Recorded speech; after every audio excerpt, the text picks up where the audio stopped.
So I actually wrote my introduction for this lesson today, thinking that we were going to have a whole bunch of guests. Because when I talked to Jeannie, I think you had mentioned, I think your sister was going to be here and some other people. And well, I invited them, so yeah. oh, so are they going to be here after? Is that what it is? No. No? Okay. Didn't work out. I got you. Yeah. So anyways, we're going to go through my introduction as if there are a whole bunch of people who have not been with us during this lesson. So this will, help Danny understand what we're doing. But, quite honestly, when you get into a study like this, and we've been doing this since August, right? We're 20 to 30 lessons into the story of God study, which is kind of amazing when you stop and think about it, right? Weeks kind of flow by. So back in August, we we started this entire story of God series, and we started in Genesis, and we were working our way in the big picture from start to finish, and we're using this to guide our discussion, right? And if I was talking to people who didn't know where we are in the study and what our beliefs are, most people with a background in Christianity would recognize this as the zodiac and connect it to astrology, and they'd probably be thinking, well, this isn't right, because the Bible talks about not, it talks about avoiding things like astrology and sorcery, and they're right. It certainly and absolutely does, but there's a huge difference between astrology and astronomy, right? Astrology is, in no uncertain terms, paganism, right? The time that you were born and the star sign under which you were born has absolutely no control over your personality, your characters, or your character, your personality traits, or the fate of your life.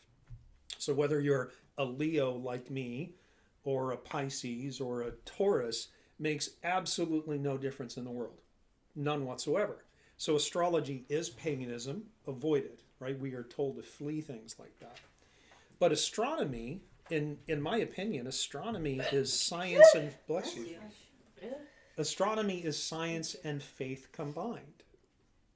So consider just a few things here, right? A couple of verses. This is Psalm 19. This is familiar to most of us. The heavens declare the glory of God, and the firmament shows his handiwork. Day unto day utters speech, and night unto night reveals knowledge. There is no speech nor language where their voice is not heard. Their line or their message has gone out through all the earth, and their words to the end of the world. And what David is saying, and David wrote this one, he's saying that the cosmos tells us about God, and that the story of God transcends language, it transcends culture, it transcends geography and ethnicities. And all you have to do is you just have to look up at the stars and understand even the basics of the mathematical precision and predictability with which they move, and know that there is a creator. Right? And Paul talks in Romans that non-believers are without excuse. All they have to look at the creation to know that there is a creator. But the question remains, when we look at the cosmos and we look at the stars and the planets and all these different things, is this just a reminder that God is?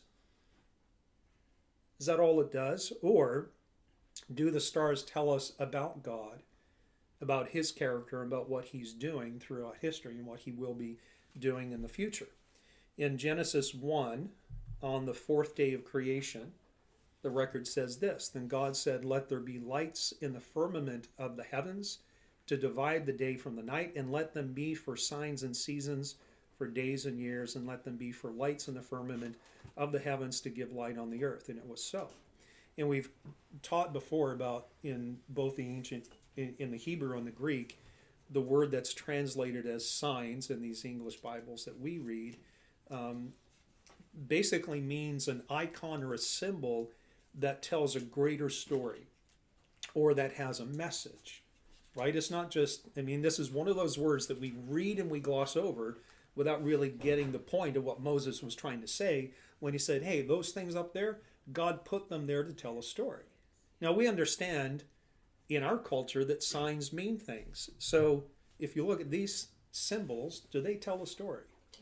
They absolutely do, right? One good, one bad. This is my favorite.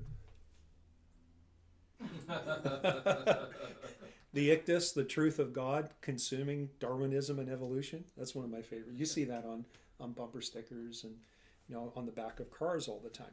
So the point is that God says that the stars in the sky tell a story. And just in case any of us are not convinced, in Job chapter 38, God claims the zodiac for himself. And he says he's the one that set them there and the one that controls them. And so in Job 38, verse 28, in fact, I'm going to read a couple of verses back in the early part. Like the context at this point in Job is Job has been whining and complaining for several chapters. And finally, God has enough, and he sits them down. And he says, now prepare yourself like a man. I will question you, and you will answer me. Where were you when I laid the foundations of the earth? Tell me if you have any understanding. And if we skip down to verse 28, he says, has the rain a father? And this is God talking, right? Has the rain a father, or who has begotten the drops of dew? From whose womb comes the ice and the frost of heaven? Who gives it birth? The waters harden like stone, and the surface of the deep is frozen. And then he gets into astronomy. He says, can you bind the cluster of the Pleiades, or loose the belt of Orion? And these are constellations, right? These are groups of stars in the sky. Can you bring out the Mazzaroth in its season? Or can you guide the great bear with its club? That's Ursa Major, or with its cubs. And so Job, or God in speaking to Job, uses this word Mazzaroth, and he says, do you know the ordinances of heaven? Do you know, or can you set their dominion over the earth? And the Septuagint of this particular verse says, and do you know the movements of the heaven, or the things existing together under heaven? Right? So he's saying, like, what influence or control do you have over how the stars move? Guess who put all that stuff there? The word Mazzaroth in verse 32 there, it basically refers to the constellations. It is the zodiac, and God claims that it is his handiwork. They follow his rules. Josephus, ancient Jewish historian, in Book 1, Chapter 2 of Antiquities of the Jews, credited the beginning of astronomy not to the Babylonians, which is what secular history teaches us, but to Seth and Enosh, the son and the grandson of Adam and Eve. And I'm quoting here from that book in that chapter. Now this Seth, when he was brought up and came to those years in which he could discern what was good, became a virtuous man, and he was himself an excellent character. So did he leave children behind him who imitated his virtues. All these proved to be of good dispositions. They were also the inventors of that particular or peculiar sort of wisdom which is concerned with the heavenly bodies and their orders. So what we believe is that God placed prophecy into creation itself. The story of his master plan is literally embedded in the stars and the constellations. And that story was handed down from Adam and Eve to Seth, to Enosh, to Noah, and to his sons, who brought it across the flood into the post-flood world and taught it to the next generations. But when we see Nimrod and the Tower of Babel and the story of the confusion of the languages, by that time the story of God and creation had been perverted and had been associated with false gods, who we know from Paul says are really demons masquerading. And so when God confused the languages and spread the people around the world, perverted versions of God's original story spread throughout the entire world, which is why every single culture around the world has a zodiac. And they all look almost identical.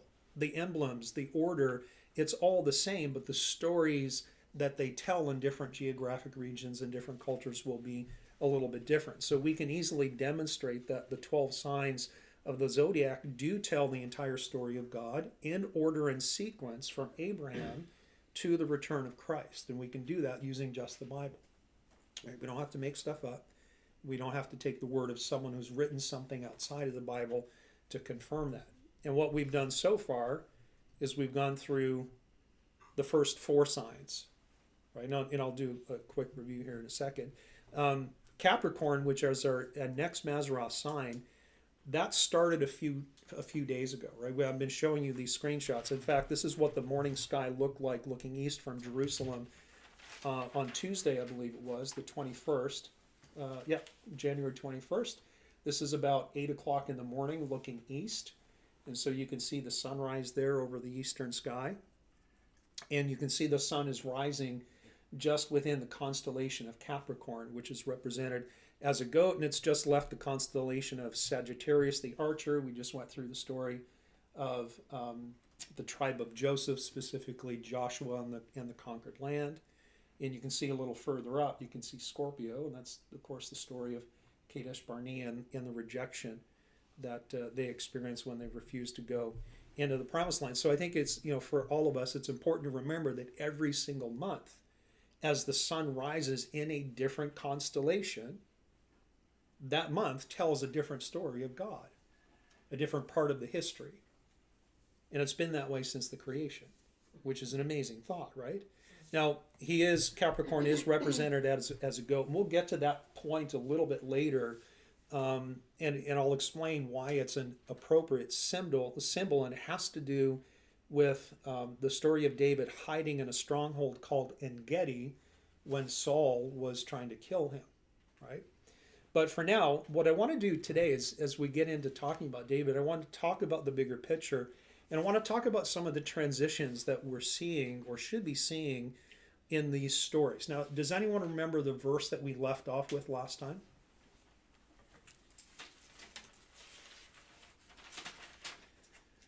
If you want to know, go to the very last verse of Joshua. I'm sorry, the book of Judges, last verse of Judges. Someone gets there, you can read it out if you want. Verse 25 of chapter 21. 21, 25. Says, in those days there was no king in Israel. Everyone did what was right in his own eyes. Right. So that particular verse shows up 4 times in the book of Judges, and I explained last time that the book of Judges, just like Joshua is a book of victory, what happens when you're obedient and you follow God's rules, good things happen. But when you are disobedient and continue to follow your own way and walk down a path of error in the case of the Jews at this point in history, some pretty significant wickedness, things tend to get worse and worse and worse. And we talk about slippery slopes all the time, right? Once you step down a slippery path, generally at some point you're going to slip and fall and just zoom down you go. And so towards the latter chapters of Judges, and the very last statement is this, that there is no king in Israel. Everyone did what was right in their own eyes, and there's a causal relationship here.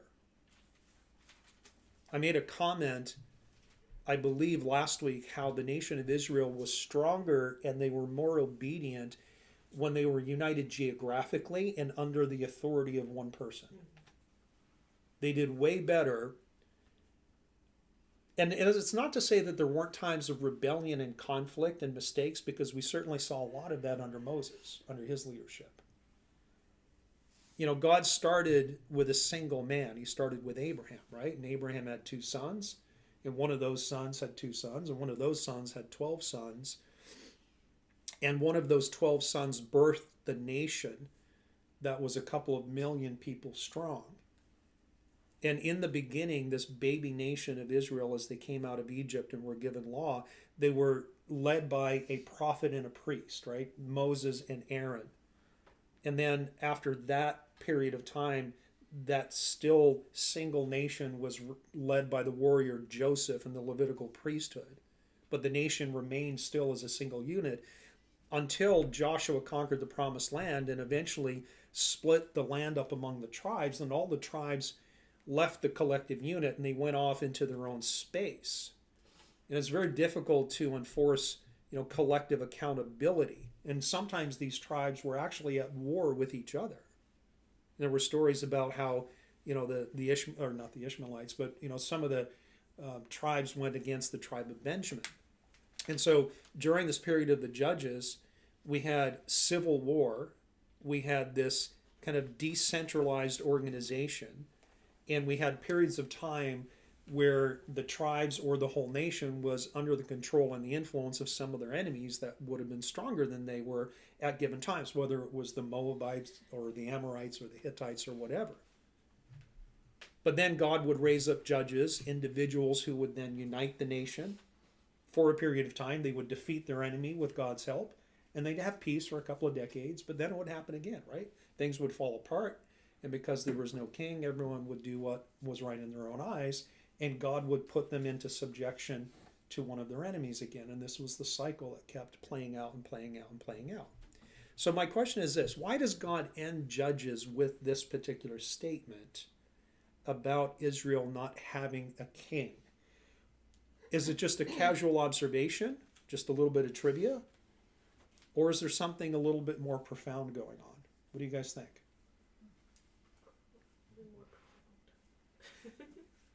I guess by the way I phrased the question, it's kind of obvious, right? So I guess my question really is, what are the implications of the statement that we see 4 times towards the end of Judges, and why end Judges on that note? What is the implication, or the implication?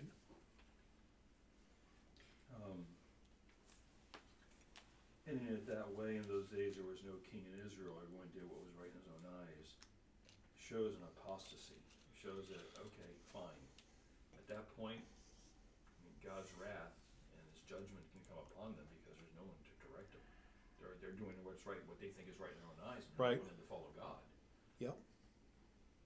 So then God's going to have to deal with them. In what way? Punishment. Right. Judgment. Which we saw throughout the book of Judges, right? You'd think they'd learn. You'd think they learn. You'd think we'd learn. I agree. So here's what I think. The implication is that a king was necessary and it was to be expected. It was coming. That's my thought. And, I was taught, and I thought up until recently, that the only reason that God gave the nation of Israel a king at this point in their history was because the people wanted to be like everyone else.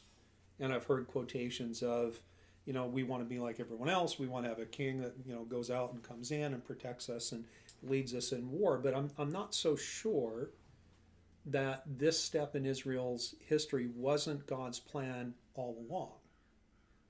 Not necessarily in the sense of predestination, because I don't believe the Bible teaches that.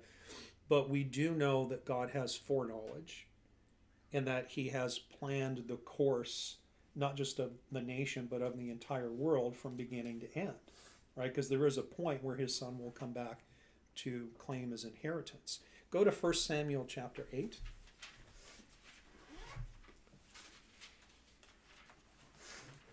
I'm going to read this whole chapter, and what I'm trying to do is I'm just trying to build context and a bigger picture appreciation, because like I said, you get 25 or 30 lessons into a study, and week to week you're just doing the next lesson and maybe not necessarily pausing to go, okay, where are we in the story? Does that even make any difference to know where we are and what God might be doing? So 1 Samuel 8 verse 1, and Samuel was the final judge of Israel. He was also a prophet. So it says, now it came to pass when Samuel was old that he made his sons judges over Israel. The name of his firstborn was Joel, and the name of his second Abijah. They were judges in Beersheba. But his sons did not walk in his ways. They turned aside after dishonest gain, took bribes, and perverted justice.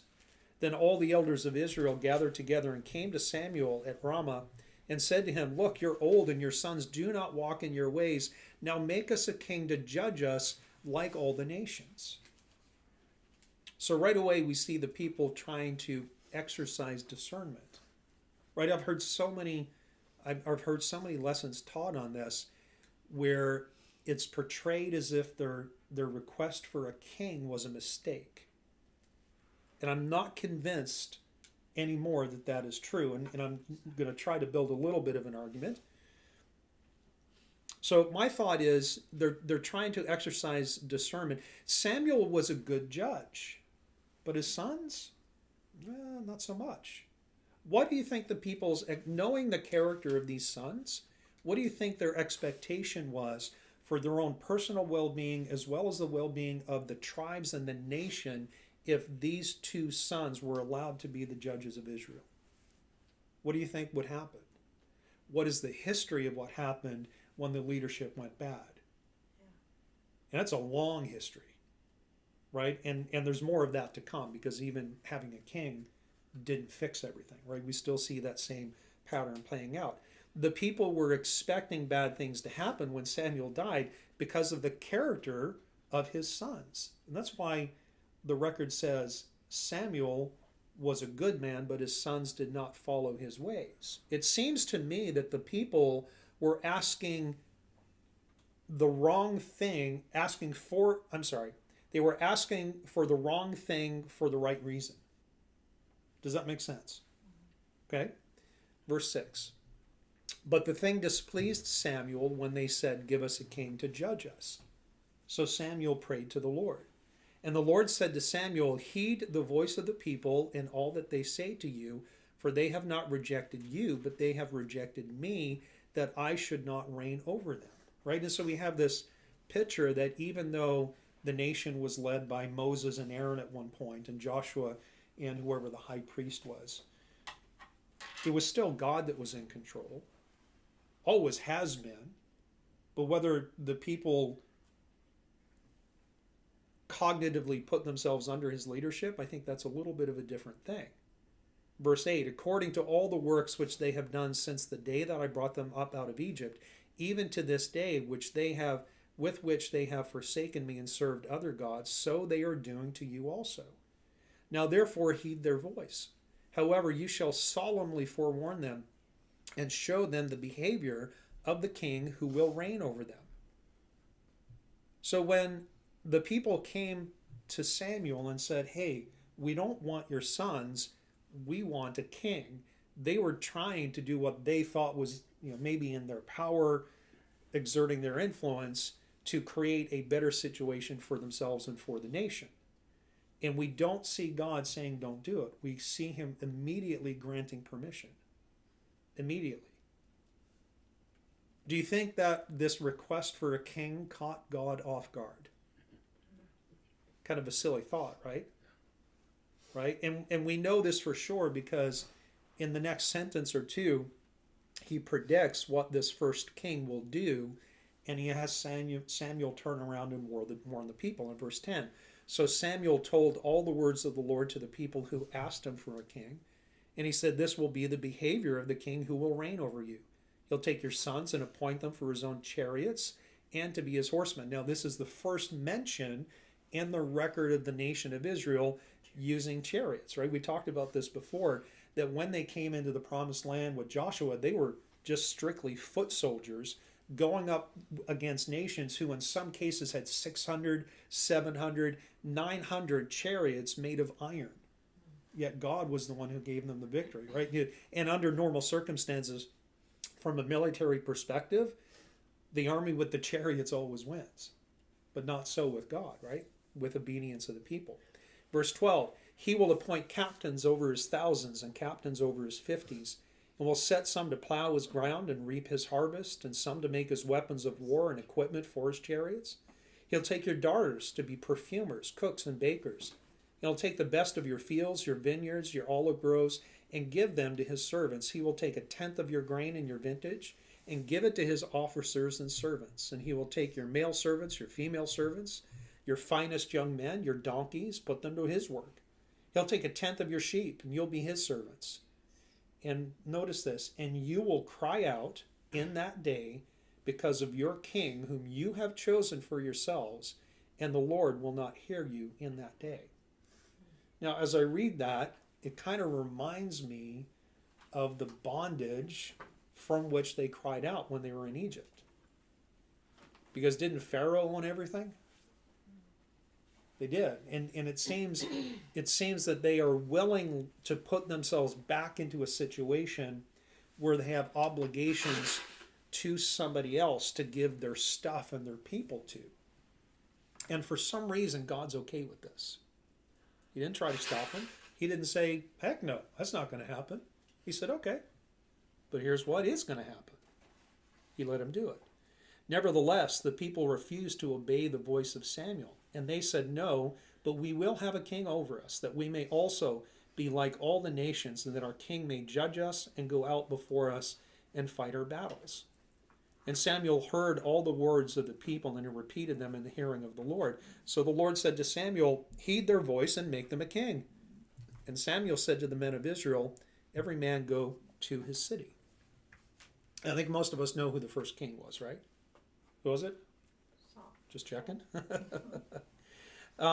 So not only have I always had I been taught and really always thought that this whole king thing was entirely man's idea.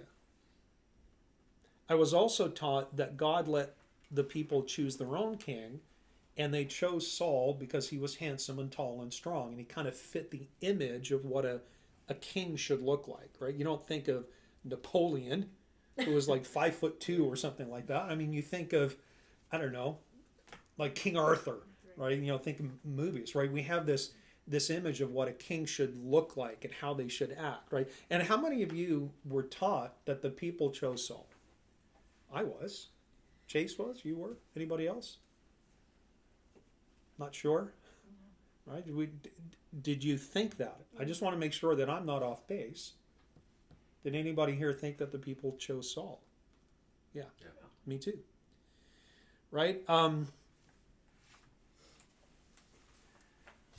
also was taught not only that they chose Saul because he looked like a king and he fit their impression, that ultimately God chose David to show them the stark contrast, right? Versus, looking at the heart and the character versus the external appearance. And I think that lesson and that principle is there in the Bible. But I don't know that any of that's true, that the people chose Saul for the reasons because he was tall and handsome, because it was God that chose Saul. Now, let me show you that. Go to chapter 9, verse 14.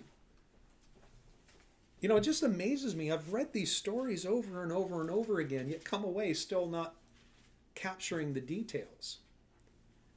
The context here in chapter 9 is that Saul's father, and Saul was from the tribe of Benjamin.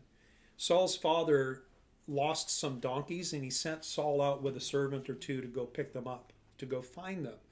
And as they were out looking for the donkeys, Saul couldn't find the donkeys, and they started to run out of food. So Saul said to his servant, "Let's go home." And his servant said, "No, there's this city over here," and the chapter uses the word seer because it says up until that point prophets were called seers. He says there's a prophet in the city. Let's go ask him where the donkeys are. So let's pick it up in verse 14. So this is Saul and his servant, they went up to the city.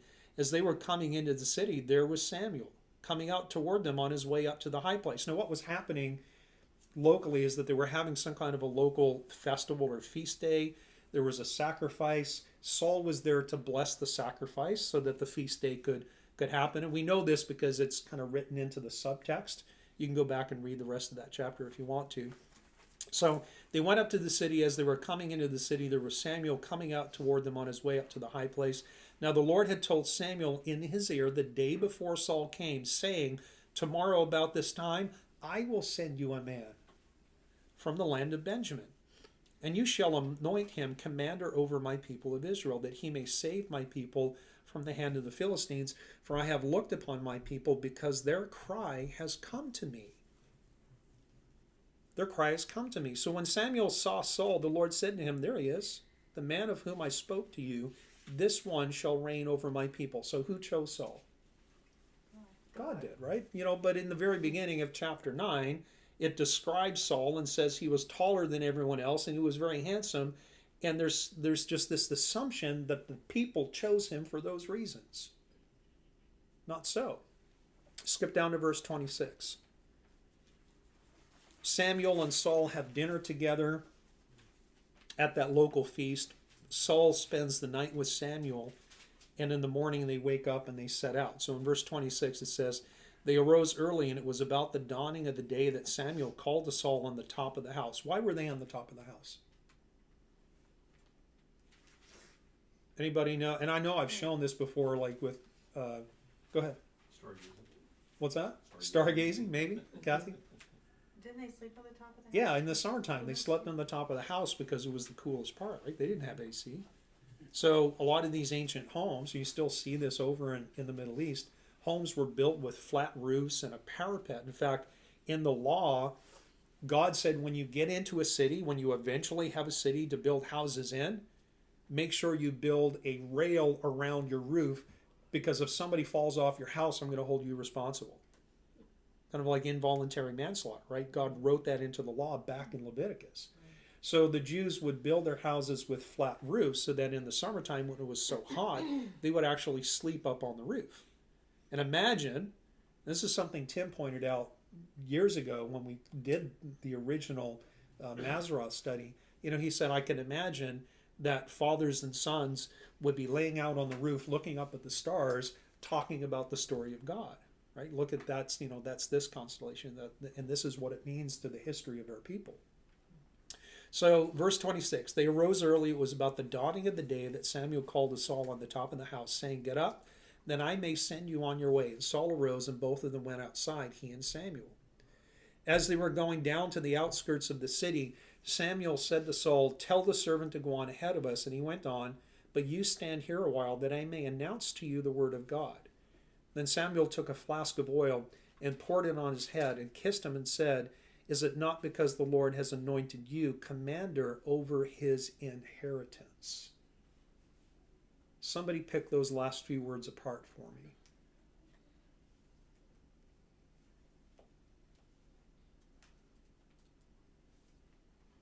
Is his inheritance God's people? Keep going. What is the inheritance? Abraham, the land, and the people. All right. Then we go back to the Abrahamic covenant, right? The inheritance, the things that were promised to Abraham and his seed, are the land and the people. So he didn't say, God, the Lord has anointed you commander over the nation of Israel. He said he's anointed you commander over his inheritance. And the implication here is the Lord who's anointing Saul through Samuel, is that the father or the son? It's the son, because that's who owns the inheritance except the heir, correct? Now, Saul goes on, and Samuel tells him, like, on your way home, you're going to meet these prophets. They're going to have food, and they're going to have, like, musical instruments, and you're going to join them, and you're going to prophesy, and you're going to find your 2 donkeys. So Saul goes on his way. And go now to chapter 10, verse 17.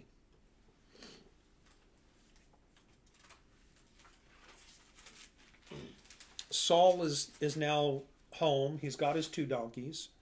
Samuel called the people together to the Lord at Mizpah and said to the children of Israel, thus says the Lord God of Israel, I brought up Israel out of Egypt and delivered you from the hand of the Egyptians, from the hand of all kingdoms, and from those who oppressed you. But you have today rejected your God, who himself saved you from all your adversaries and your tribulations, and you have said to him, no, set a king over us. Now therefore present yourselves before the Lord by your tribes and by your clans.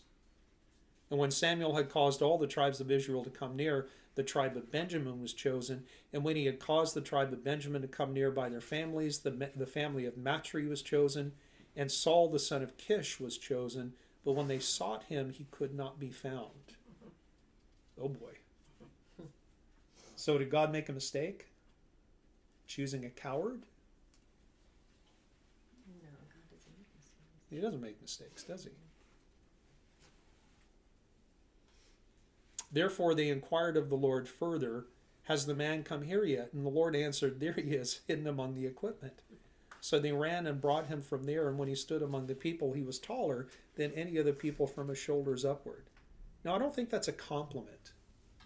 I mean, I think what he's pointing out is, he might look good, but he's going to, act kind of like not an overseer, but, he's going to take all your stuff. You want this king. And yeah, he looks good, but you might want to question his character. And I think this is where the connections between Saul as a choice for king and David as a choice for king come into sharp view, but God chose them both. It's not that the people made a mistake choosing Saul, God chose Saul. But like everything we see throughout his history, he does these things to teach lessons, right? Or to set up circumstances. Verse 24, and Samuel said to all the people, do you see him whom the Lord has chosen, that there is none like him among all the people? So all the people shouted and said, "Long live the king." I'm kind of imagining that once Samuel reveals that Saul is the king, they're looking at how big and strong and handsome he is, and they're like, "Yeah, we got the king! Long live the king!" Can you imagine if they had, trotted out David as a 14-year-old pimply cheeked boy? Of course, he wasn't 14 at this age, but they would have gone, "Huh? That's not a king. Saul's a king." Then Samuel explained to the people the behavior of royalty and wrote it in a book and laid it up before the Lord. And Samuel sent all the people away, every man to his house. And Saul also went home to Gibeah, and valiant men went with him whose hearts God had touched. But some rebels said, "How can this man save us?" So they despised him and brought him no presents, but he, being Samuel, or Saul, held his peace. So what we're seeing is God setting up a transition, right? We're at a pivotal part in the story of God. In fact, when you look at the flow of the signs in the Mazzaroth, we can group them into categories, which I'll show you here in a second. And these categories represent different eras in the story of God. And within each era, some of these symbols represent key turning points. And Capricorn is one of those. The story of David is one of those. Another way to think about this is to recognize like every story has a beginning, a middle, and an end, right? And the transition from the beginning to the middle to the end is marked with what are called plot points. I don't know if any of you have ever taken like creative writing classes or anything like that, but writing courses talk about plot points. A plot point in a story or a movie is something that happens that is significant enough to take the direction of the movie and spin it into a different direction. And quite often it heightens the conflict and heightens the suspense. It basically raises the stake of the story to keep the reader or the viewer engaged in what's going on in the book or on the screen. Story of God's no different. And it just so happens that the story of David and the story of Capricorn marks the transition from the beginning of God's story to the middle portion of God's story. And it happens right around the year 3000 Anno Mundi, which is the halfway point of that 6,000 year timeline that we see talked about in Genesis and a couple of other different places. So here's a breakdown of the Mazzaroth. Now on the far left, in the top corner, right, using Bible chronology, we know that there are 2,000 years from creation to the birth of Abraham, right? Abraham was born on the 40th Jubilee year, exactly in the year 2000, right? And so, like a lot of stories, there's a prologue, there's an introduction, and that would be creation, the fall of man, the curse in the garden, the flood in the Tower of Babel, and the story of Noah. That's the prologue that introduces the problem. The problem is the world's cursed. Man is cursed. How are we going to fix that? The Mazzaroth itself kicks off in the left column with the story of Virgo, which, we've gone through this, right? So that's the Abrahamic covenant. If you want, I'll send you a screenshot of that because I know you're going to take a picture. But I'll send this out on WhatsApp if you guys want a screenshot of this. So the story of Virgo, right? It's the unconditional and everlasting covenant that God established with Abraham and his seed, who Paul explains as Christ.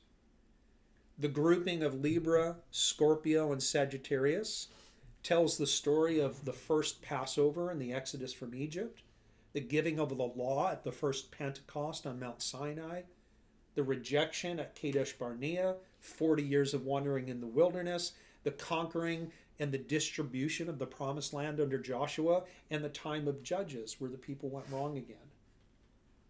The third grouping, Capricorn, Aquarius, and Pisces, and this is where we're just getting into now the middle of the story. So those three signs tell the story of David and the Davidic covenant, the division of the kingdom between the north and the south after the death of Solomon, the Babylonian captivity with Aquarius under Nebuchadnezzar, and how ultimately the Jews failed to keep up their end of God's covenant, and so he sent them into captivity for 70 years. And how after God scattered both the northern tribes to the Assyrians and the southern tribes to the Babylonians, how he united those two tribes and brought them back to Jerusalem under King Cyrus. That's the story of Pisces. And then the final grouping, Aries, the Lamb, Taurus, the Bull, and Gemini, tells the story of the birth and ministry of Christ. Aries, the Lamb. Taurus is the apostolic mission, the spread of the gospel around the world, and how Christ's death and resurrection joined Jew and Gentile in Christ under the new covenant. And that's the story of Gemini. And then, the final grouping there is Cancer and Leo, which tell the story of the 7-year tribulation, the Antichrist, and the return of Jesus the Christ, the Son of the living God, as the Lion of the tribe of Judah. Right? So can you see how the story is broken up? Just like any story you read, just like any movie you watch. And the distinctions between each of these different categories represent these key parts in the story where something changes, something significant, like Judges ending with, there was no king in Israel, and everyone did what was right in their own eyes. The implication is, hey, guess what? There's going to be a king. Because this isn't working. Not that God was frustrated because his plan wasn't working out. His plan was that it wasn't going to work out at that point. He still had other things to do. So as we prepare to talk specifically about David, again, I think it's important to realize where we are in the bigger story, not just about the story itself, but in terms of how God is dealing with his people. Because there's the story of what's happening, and then there's the story of the relationship and the rules that God's people have to live under. Especially since the sign of Capricorn involves a new covenant. Not the new covenant, and really not a new covenant at all, but an addendum to an existing covenant. Because the Davidic covenant is just a subsection of the Abrahamic covenant, right? It's still all part of the same deal. We'll see this in another lesson, but God makes promises to to David, just like he did with Abraham, Isaac, and Jacob. But they're all related. They're all essentially the same thing with some additions and some refinements. But in reality, the way that I see it, there are two covenants that are driving this entire story forward. Just two. Who can tell me what the first covenant is or was? Was it the Abrahamic covenant? The first covenant? Noah. Noah? What did you say? Adam, Adam? What was the covenant with Adam? that he wouldn't eat from the tree of life and he could stay in the garden. Knowledge of good and evil. That's right. And if you didn't, like if you made a mistake and ate of the tree, you're out and there's going to be a curse. Right? Not the first one. Go ahead. No, that was a prophecy. Never mind. Genesis 3:15 is what you're thinking about? The About- curse? Right, with Eve. Yeah. So listen, I can't find any evidence of what I'm going to call it the Father-Son covenant. I'll call it the Father-Son covenant. Go to Psalm 2. And now that I said it, you're all going like, oh yeah, right? Trick Duh. question. It is a trick question.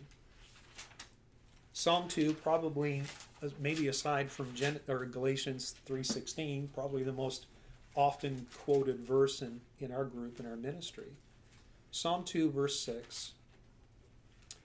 Yet I have set my king on my holy hill of Zion. I will declare the decree. This is Christ speaking. The Lord has said to me, you are my son, today I have begotten you. Right? The Bible talks about Christ as being the only begotten Son of God. Right? Begotten on day one is the first moment of creation, and then the Father, through the agency of the Son and the power of the Holy Spirit, or holy breath, created everything. Right? John is very clear that everything was made through Christ, by Christ, for Christ. Right? He was the agent of creation, but he was doing it on the order of the Father. He says, I will declare the decree. The Lord, meaning the Father, has said to me, you are my son. Today I have begotten you. And here's the covenant. Ask of me, and I will give you the nations for your inheritance and the ends of the earth for your possession. Right? What is a covenant? It's an agreement, a contract with conditions. If you do this, I will do that. Ask of me, and I will give you the nations for your inheritance and the ends of the earth for your possession. So the very first covenant that we see in the Bible is this father-son covenant. And I don't know what else to call it, but if you do any research or read any scholarly material or read statements of faith from like Reformed churches, Calvinist type churches, they talk about covenants all the time. In fact, Calvinism, Reformed theology is also quite commonly called covenant theology. And they talk about the covenant of grace and the covenant of this and the covenant of that, right? And there's, I think, elements of truth to all of that, but the very first covenant we see in the Bible was the Father talking to the Son. He said, Son, we're going to make all this stuff together and it's all yours. All you have to do is ask. And I'll give it to you. It's all yours. Now, I don't know if you remember, but back when we did the Why a Narrow Path study, remember that one? That was a while ago. I said that creation was the ultimate father-son project because they worked together to make everything, and everything they made was promised to the Son. It's the ultimate father-son project. But mankind broke it. When Eve succumbed to the serpent, ate the fruit, shared with Adam, Adam disobeyed God, and God then cursed the serpent, cursed the earth, and cursed mankind. And this is where what you're saying kind of folds back into this, right? Because now what God has been doing from that moment in the garden is working out how to put it all back together so his Son has something whole to inherit.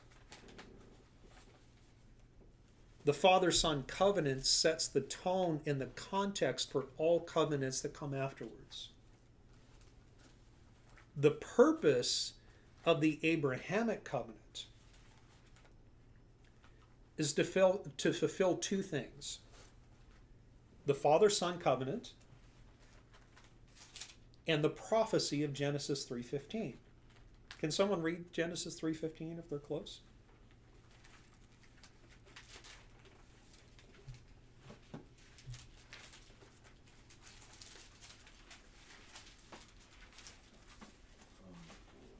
And I will put enmity between you and the woman, and between your seed and her seed.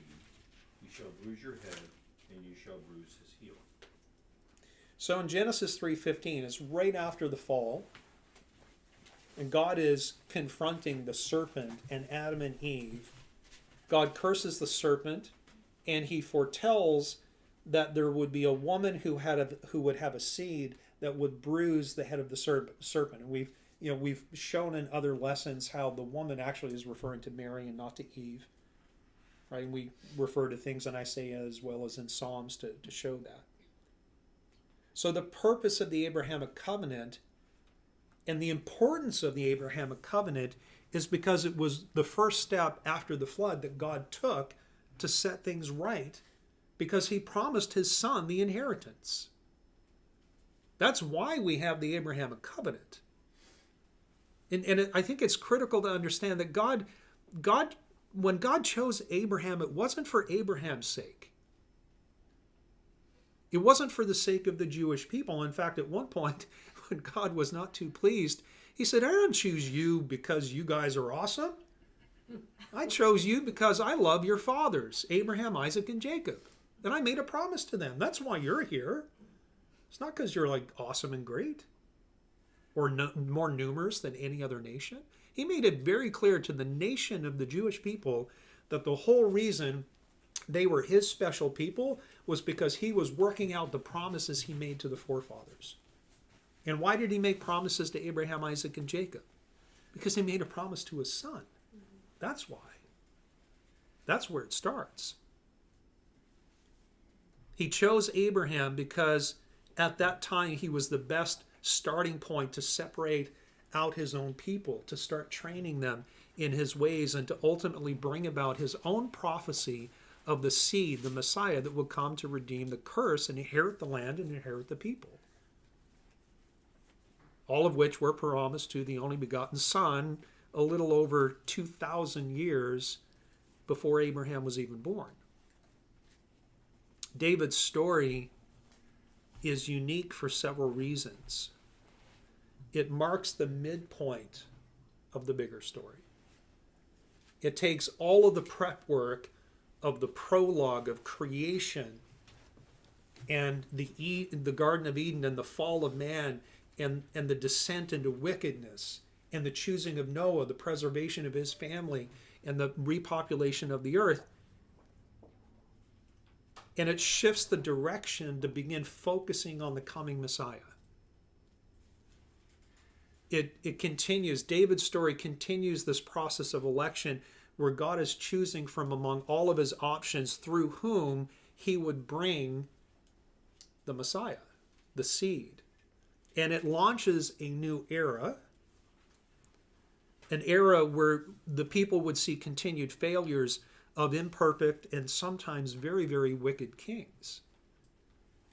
And in much the same way that God sent the Jews into Egypt to teach them to cry out for justice, and how their cry for justice taught them their need for a savior, what ultimately becomes the failed monarchy points them to the need for the perfect king, the King of Kings. That's why that statement is so profound. When John says he sees the heavens open and a man descending on a stallion, and on his thigh is written King of Kings and Lord of Lords. That's what it's all pointing to. You know, David's story in and of itself is profound, it's interesting.